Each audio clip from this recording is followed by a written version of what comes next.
Also hier im Video sieht das jetzt völlig schräg aus, als wenn er sich sehr langsam bewegt. Wir haben im Moment 2 hier laufen, einen hinten auf dem Rohr. Aber es geht um den hier. Aber es geht um diesen.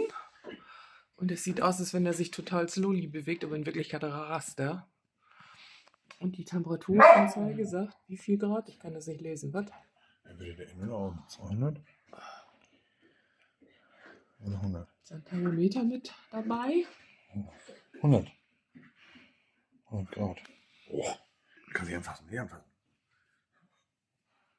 Auf jeden Fall spürt man, dass Luft verteilt wird. Natürlich ist das jetzt nicht so, dass man sich hier durchs die Haare fliegen oder sowas, aber wir haben schon länger Erfahrung damit. Nimm, wenn du willst. Und haben auch bei unserem alten Kamin, den wir leider nicht mehr betreiben dürfen, jetzt auch schon super Erfolge damit gehabt. Die Wärmeverteilung klappt einfach viel, viel schneller mit so einem kleinen, süßen Ventilator oben drauf.